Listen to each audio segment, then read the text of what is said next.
वंदे श्रीकृष्ण चैतन्य नित्यानंद सहोदितो गौरादय पुष्पवंतो चित्रसन्धौ तमो नदो आजानुलम्बितो भुजौ कनकावदातो संकीर्तनैकपितरौ कौमलायताक्षौ विश्वम्भरौ द्विजवरौ जुगधर्मपालो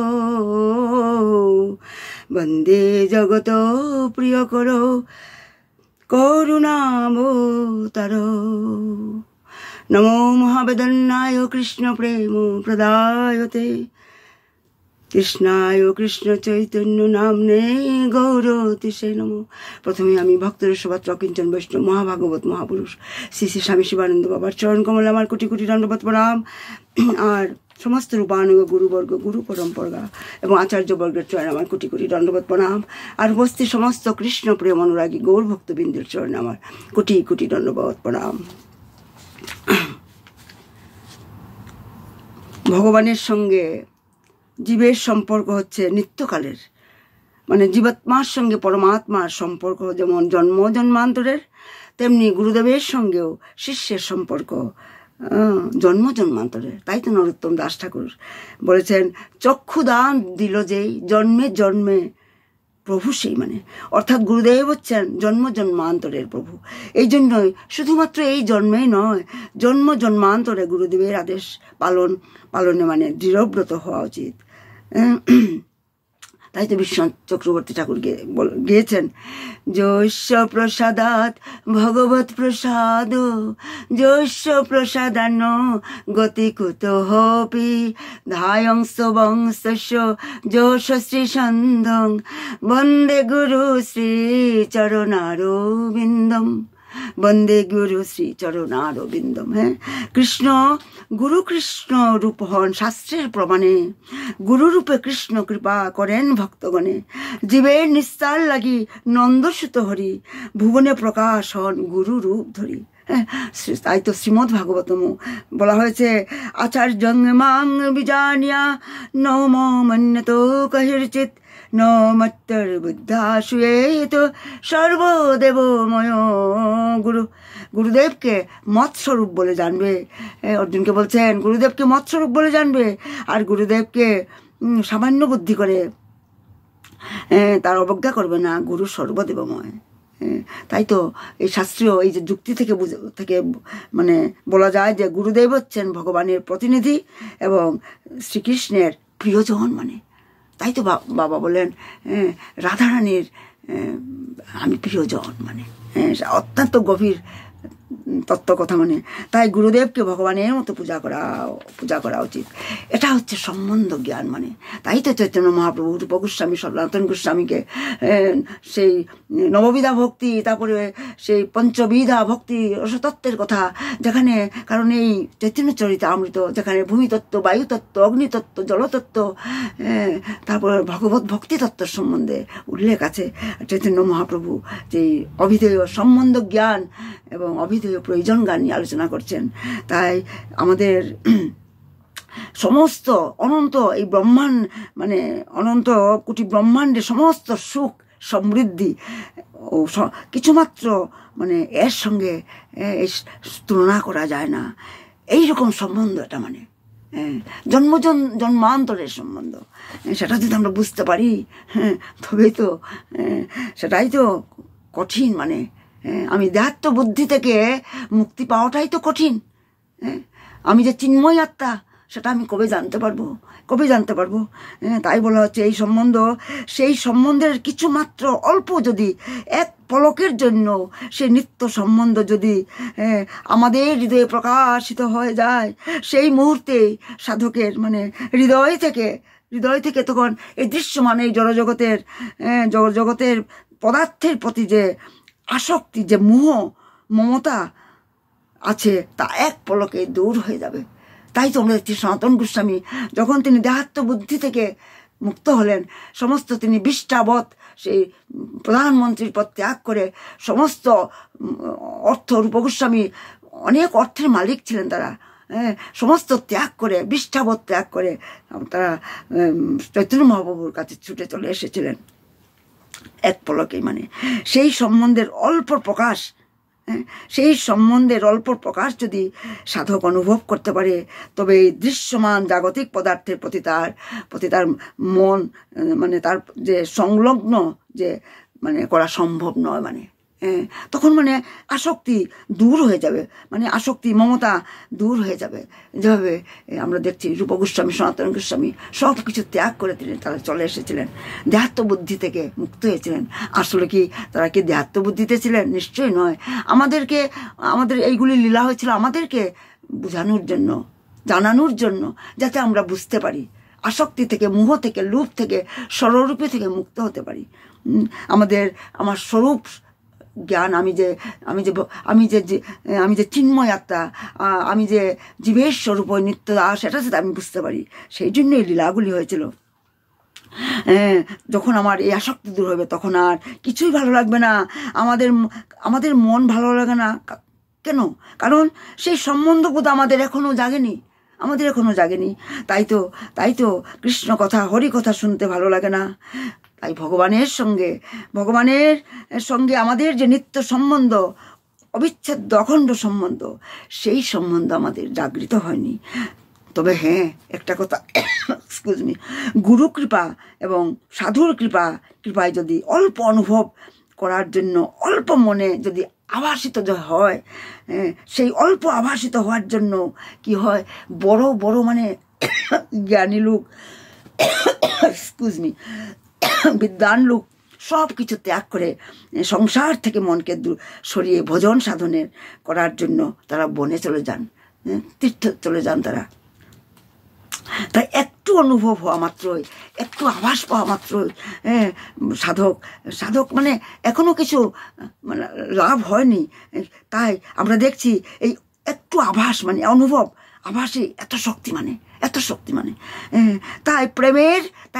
তাই যদি প্রেমের অক্ষটাও যদি মানে হৃদয়ে এক পলকের জন্য প্রকাশিত হয়ে যায়, তবে এই দৃশ্যমান এই জড়জাগতিক কোনো পদার্থ সেই হৃদয়ে অল্প ক্ষণের জন্য তাকে আকর্ষিত করতে পারবে না। তখন আর কিছুই ভালো লাগবে না। তখন হরিকথা না শুনে ভালো লাগবে না, সাধুসঙ্গ না করে ভালো লাগবে না, সৎসঙ্গে একদিন না বসলে মন খারাপ লাগবে। তখন শুধু হরিকথা শুনতে তখন মন বসবে। তখন সেই যদি প্রেমের এক ছোটা যদি আমাদের হৃদয়ে যদি এক পলকের জন্য যদি প্রকাশিত হয়ে যায়, সেটা কিভাবে সম্ভব? সেটা একমাত্র গুরু কৃপা, কৃষ্ণ কৃপার দ্বারাই সম্ভব। কারণ ভগবান আমাদের এত প্রিয়তম, এত নিকটতম, শব্দের দ্বারা সেটা প্রকাশ করা যায় না। সেটা মানে বাক্যাতীত, মানে তার ইন্দ্রিয়াতীত, মানে গুণাতীত, মানে সেটা মানে মায়াতীত, মানে এটা শুধু অনুভব করা যায়। কারণ এটা কৃপা সাধ্য। মানে ভগবান জানেন যে আমরা জীব হচ্ছে চৈতন্য সত্তা, তারই অংশ।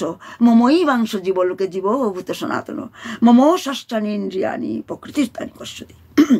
ভগবানের অবিচ্ছেদ মানে ভগবানের মানে বলা হয় অবিনাশী চৈতন্য সত্তা হচ্ছে জীব।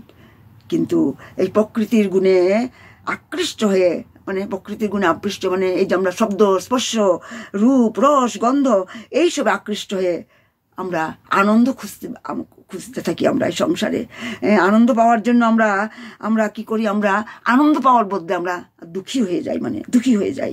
কারণ এই জগতে প্রকৃত আনন্দ নেই। সুখের পরে দুঃখ, দুঃখের পরে সুখ, চির আনন্দ নেই এই জড়জগতে। আমরা দেখেছি। তাই তো শ্রীমদ্ ভাগবত আমরা এখন চতুর্থ স্কন্ধের সেই পুরঞ্জনের কাহিনী, নারদমুনি প্রাচীন ভবিষ্যৎকে পুরঞ্জনের কাহিনী বলছেন। আনন্দ পাবার খুঁজে সেই পুরঞ্জন আমরাই, এক একজন। আমরা দেহের রাজা, পুরন মানে দেহ, জন মানে রাজা, প্রত্যেকটা জীব পুরঞ্জন। সেই পুরঞ্জনের কাহিনী, কাল্পনিক কাহিনী বলেছিলেন। সেই পুরঞ্জন, সেই জীব আনন্দ খোঁজার জন্য তিনি হিমালয়ের দক্ষিণ ভাগে গিয়েছিলেন, কিন্তু সত্যিই কি আনন্দ পেয়েছিলেন? তাই আমরা দেখছি এই জড়জগতে আনন্দ নেই। দুঃখ মানে এটা মৎসর, জড়বস্তু কখনো মানে এই চেতন ধর্মী আত্মাকে, কারণ আমার আত্মা হচ্ছে চেতন, আমার আত্মা হচ্ছে নিত্য, আমার আত্মা হচ্ছে দিব্য, আমার আত্মা হচ্ছে মানে আনন্দময়, মানে আনন্দময়। সেই জন্য আমার আত্মাটা হচ্ছে চেতন ধর্মী। তাই এই জগতের বস্তুগুলি আমার চেতন ধর্মী আত্মাকে আনন্দ দিতে পারে না। একটা গভীর তত্ত্ব কথা আপনারা মন দিয়ে শুনবেন। তাই জড়জগতের যে কোনো বস্তু ক্ষণিকের জন্য আনন্দ দেবে, হ্যাঁ, কিন্তু প্রকৃত আনন্দ চেতন ধর্মী আত্মা, আমি চেতন ধর্মী আত্মা আমাকে দিতে পারবে না। কারণ আমার এই পঞ্চভূতে গড়া শরীর, মাটি, আকাশ, বায়ু, বোম, মরু, এগুলি দিয়ে পাঁচটা পঞ্চভূত দিয়ে গড়ায় এই দেহ। মৃত্যুর পরে তো মাটির সঙ্গে মাটি মিলে যাবে, হ্যাঁ, আকাশ আকাশের সঙ্গে মিশবে, জল জলের সঙ্গে মিশে যাবে, হ্যাঁ, কিন্তু আমার সেই চেতন আত্মা, তার তো মৃত্যু নেই, তার মৃত্যু নেই। নৈনং ছিদ্দন্তি শস্ত্রাণি নৈনং দহতি পাবক, ন চৈনং ক্লেদয়ন্ত ন শুষয়তি মারত। সেই চেতনময়ী চেতন ধর্মী আত্মাকে এই জড় বস্তুগুলি আনন্দ দিতে পারে না। যতক্ষণ পর্যন্ত এই দৃশ্যমান বহির্মুখ জীবাত্মা এই দৃশ্যমান জাগতিক পদার্থের প্রতি আসক্ত হয়ে তাতে আনন্দ আছে বলে মনে করে আরও বেশি আনন্দের জন্য অনুসন্ধান করতে থাকে, কিন্তু আনন্দ আর মেলে না, আনন্দ আর মেলে না। তাই তো ভগবান অর্জুনকে কি বলেছেন এই সংসার অনিত্য, এখানে সুখ নেই। হে পার্থ, এখানে সুখ নেই। সুখ যদি পেতে চাও তবে আমার ভজন করো, আমার ভজন করো। সর্বধর্মান পরিত্যজ্য মামেকং শরণং ব্রজ মন্মনাভব মদ্ভক্ত মজ্জাজি মাং নমস্কুরু। মজ্জাজি মন্মনাভব, এটা ভগবান শ্রীকৃষ্ণ অর্জুনকে মানে লাস্ট যেটা অধ্যায় অষ্টাদশ 18 অধ্যায়েও আবার নবম অধ্যায়ে দুইবার এটা উল্লেখ করেছেন, কিন্তু এই মন্মনাভব মদ্ভক্ত। তাই ভগবান যুগে যুগে তিনি আসেন আমাদেরকে চেতন সত্তাকে জাগৃত করার জন্য, কারণ আমাদের চেতন সত্তাটা শুয়ে আছে, মানে এইভাবে শুয়ে থাকা চেতন সত্তা এই যে মানে কি বলা হয় মায়াময় এই স্বপ্নবৎ এই সংসারকে সত্য বলে আমরা মনে করি। এখানেই আনন্দ আমরা খুঁজি, আর আনন্দ পাবার জন্য আমরা কি করছি, আমরা বারবার আমরা জন্ম মৃত্যুর চক্রে আবর্তন করছি। আমরা ভাবছি কি এই শৈশব অবস্থা থেকে কৈশোর, যৌবন, তারপর বৃদ্ধ অবস্থা তো শরীর জীর্ণ হয়ে যায়, রোগাক্রান্ত হয়ে যায়, এইভাবে দেহটা মৃত্যুমুখে পতিত হয়। আনন্দ খোঁজার জন্য সারাটা জীবন চেষ্টা করছি, শেষ পর্যন্ত আনন্দ তো পেলাম না। বারবার এইভাবে মৃত্যুচক্রে জন্ম মৃত্যুর চক্রে আবর্তন করছি আমরা, তবু আমাদের চেতনা জাগৃত হচ্ছে না, ভাবি কি আনন্দ পাবো, এখনো আনন্দ পাবো।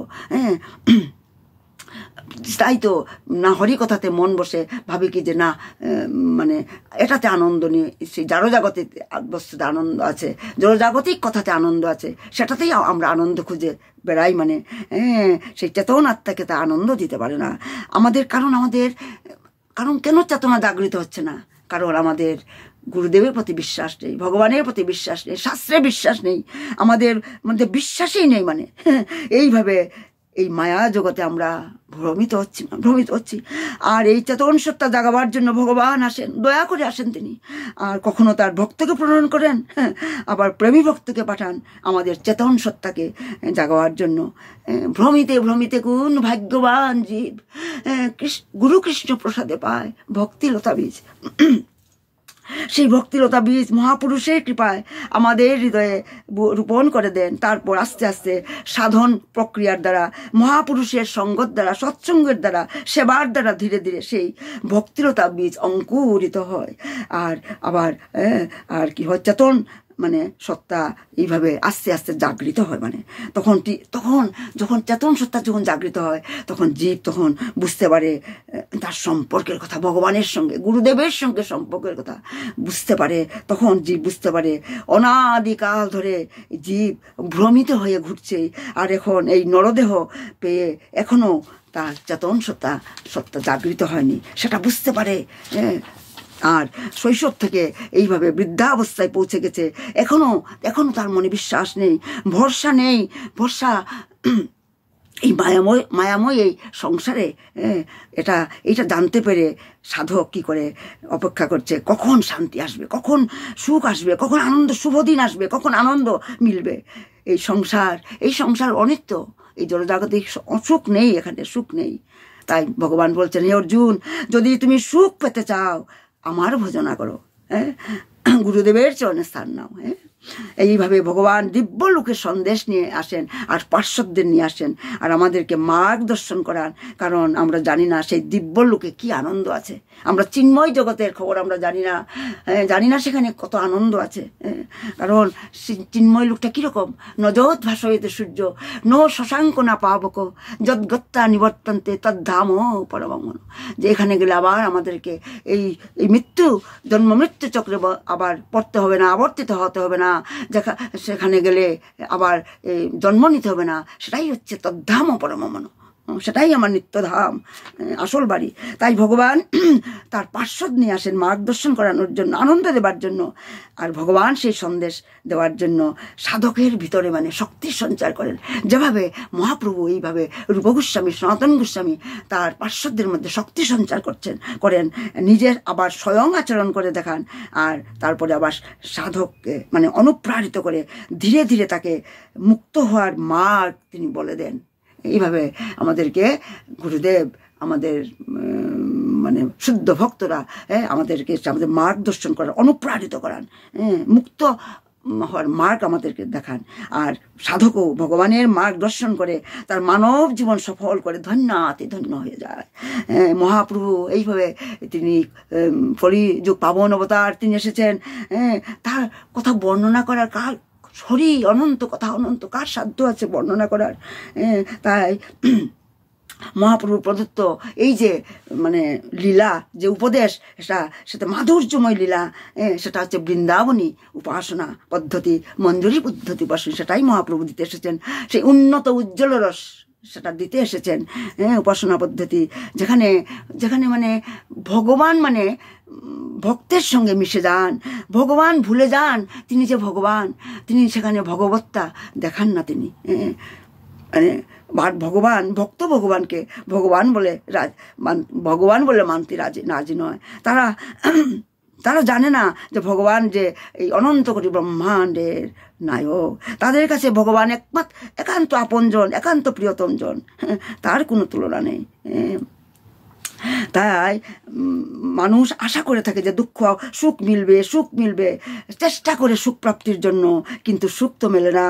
এইভাবে ধীরে ধীরে শরীরটা জীর্ণ হয়ে যায়, বৃদ্ধা অবস্থা আসে, তারপরে একদিন খুব কষ্টে এই শরীর আমাদেরকে ত্যাগ করে আবার সেই কর্ম সংস্কার নিয়ে আবার একটা নতুন শরীরের অনুসন্ধানে আবার সেই চর্বিত চিস্য চর্বণ করতে হয়। এইভাবে আমরা প্রত্যেকটা জন্ম আমরা পার হচ্ছি, মানে একটার পর একটা জন্ম নিচ্ছি। কারণ আমাদের স্বরূপ সিদ্ধিয়া আমরা জানি না আমাদের স্বরূপ সিদ্ধ কি, আমি সম্বন্ধ জ্ঞান আমি জানি না, আমার ভগবানের সঙ্গে আমার কি সম্বন্ধ, গুরুদেবের সঙ্গে আমার কি সম্বন্ধ সেটা আমি জানি না। তাই তো মহাপ্রভু সনাতন গোস্বামী কি যখন তপন মিশ্র যখন কাপড়টা দিলেন, পরে মানে পরিধান করার জন্য ধুতি দিলেন, মহাপ্রভু সনাতন গোস্বামী নিতে চাইলেন না, অস্বীকার করলেন, আমাকে একটা পুরাতন কাপড় দিন, নতুন কাপড় নয়। পুরাতন ধুতি দেওয়ার পরে তাটা ছিঁড়ে তিনি কৌপিন আর দুটা বহির্বাস বানালেন। আর মহাপ্রভু খুব খুশি হলেন, কারণ তার বৈরাগ্য দেখে খুশি হলেন। কারণ বৈরাগ্য দেখে মানে সনাতন গোস্বামীর যে মানে তার চেতন সত্তা জাগৃত হয়েছে দেখে, সম্বন্ধ জ্ঞান জাগৃত হয়েছে দেখে খুশি হলেন। কারণ যুক্তাহার বিহারেশ্ব যুক্ত চেষ্টস্য কর্মসু যুক্ত স্বপ্নাববোধস্য যুগোর ভবতি দুঃখ। আমার সময়টা দেখতে হবে।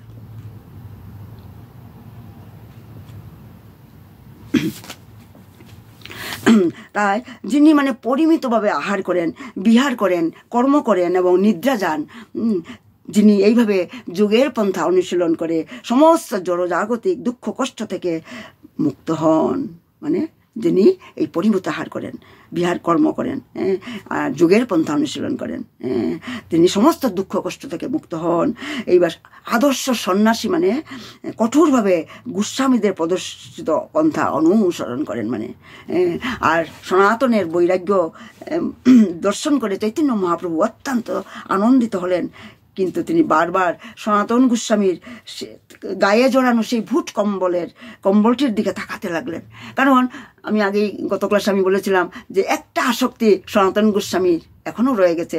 তিনি যদিও তিনি জীর্ণ বস্ত্র আবার সেই পুরাতন ধুতি পরলেন, তিনি মাধুকরী করবেন বলে মনস্থ করলেন, কিন্তু তার গায়ে তার যে মানে জামাইবাবু মানে জামাইবাবুকে কি বলা হয়, ব্রাদার ইন ল, যে তাকে যে রাস্তায় আসার সময় যখন পরিভ্রমণ করার সময় যখন একটা ঠান্ডাতে কষ্ট পাবে বলে একটা ভুট কম্বল দিয়েছিল। কারণ সনাতন গোস্বামী তো একজন প্রধানমন্ত্রী ছিল, ঐশ্বর্যের মধ্যে থাকতো। তার এই দুরবস্থা দেখে দুঃখিত হয়ে তার জামাই বাবু তাকে এই ভুট কম্বলটি পশমিক কম্বল দিয়েছিল। সনাতন গোস্বামী সেটাকে কিন্তু ত্যাগ করতে পারেননি, যদিও তিনি মাধুকরী করবেন বলে ঠিক করলেন এবং তপন মিশ্রের দেওয়া নূতন ধুতি পরিত্যাগ করলেন, কিন্তু সেই ভুট কম্বলকে আসক্তি ত্যাগ করতে পারেননি। তাই তো মহাপ্রভু সনাতন গোস্বামীর সেই কম্বলটির দিকে বারে বারে তাকাচ্ছিলেন, তাকাচ্ছিলেন, মুখে কিছু বলছিলেন না, শুধু তাকাচ্ছিলেন। আর সনাতন জানিল এই প্রভুরে না ভাই, ভূত ত্যাগ করিবারে চিন্তিলাও ভাই। চৈতন্য মহাপ্রভুকে বারবার তার মূল্যবান ভূত কম্বলটির দিকে তাকাতে দেখে সনাতন গোস্বামী বুঝতে পারলেন যে তা মহাপ্রভুর ভালো লাগছে না। তাই তিনি তখন সেই ভূত কম্বলটি ত্যাগ করার উপায় চিন্তা করলেন। মানে চোখের চাউনি দেখে ভক্ত এবং ভগবানের এটাই তো ভক্ত, শুদ্ধ ভক্ত তার গুরুদেবের মনের কথা বুঝতে পারে। গুরুদেব কি চাইছেন, প্রভু কি চাইছেন, সে মানে না বললেও গুরুদেব বুঝতে পারে, হৃদয়ের কথা বুঝতে পারে। তাই তো সনাতন গোস্বামী বুঝতে পারলেন। এইভাবে চিন্তা করে তিনি দুপুরবেলা গঙ্গায় স্নান করতে গেলেন। আর তখন তিনি দেখলেন যে গৌর দেশের এক ভিক্ষুক মানে তার পুরানো একটা কাঁথা তিনি গঙ্গার মধ্যে ধুয়ে শুকুতে দিয়েছে। তারে কহে ওরে ভাই করো উপকারে, এই ভূত কম্বল লইয়া এই কাঁথা দেহ মুড়ে। তখন সনাতন গোস্বামী তার কাছে গিয়ে বললেন, হে ভাই তুমি আমার একটা উপকার করো, এই ভূত কম্বলটি তুমি নাও আর তোমার ওই কাঁথাটি রোদ্রে যে শুকুতে দিয়েছো সেই কাঁথাটি আমাকে দাও। আচ্ছা সেই মানে ভিক্ষুক তখন বলে উঠলো, আরে কি বলছো, আমার সঙ্গে রহস্য করছো? সেই কহে রহস্য করো প্রামাণিক হইয়া, বহু মূল্য ভূত দিবা কেন কাঁথা লইয়া। আরে সেই ভিক্ষুকটি তখন বললেন, আরে মহাশয় সম্ভ্রান্ত ভদ্রলোক হওয়া সত্ত্বেও কেন আপনি আমার সঙ্গে ঠাট্টা করছেন, পরিহাস করছেন? আমার ছেঁড়া কাঁথাটি নিয়া কেন আপনি আপনার মূল্যবান সেই ভূত কম্বলটি আমাকে দেবেন? আরো 3 মিনিট আছে, আমাকে দেবেন। সে দিতে চাইলো না।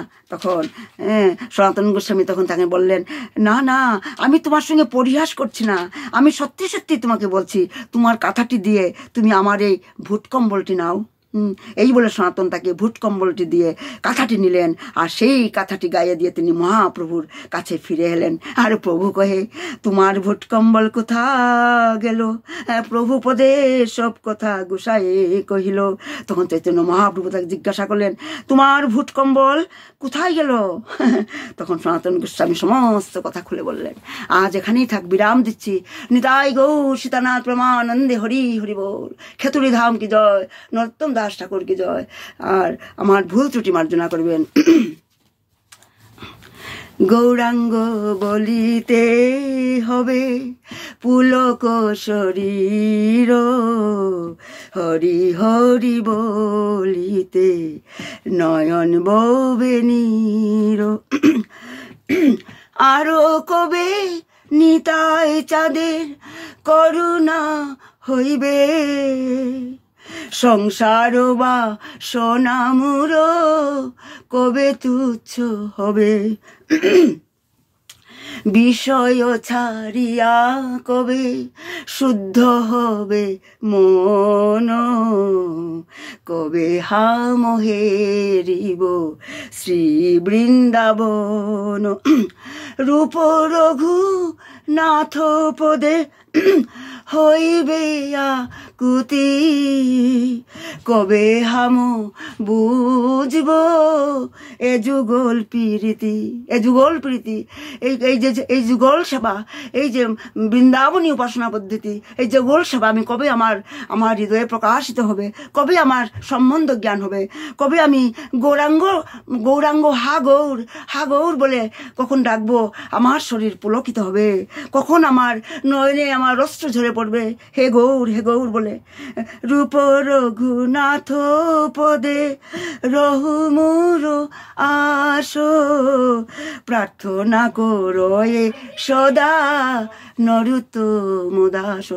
জয় রাধে জয় রাধে জয় রাধে জয় শ্রী রাধে, জয় কৃষ্ণ জয় কৃষ্ণ জয় কৃষ্ণ জয় কৃষ্ণ।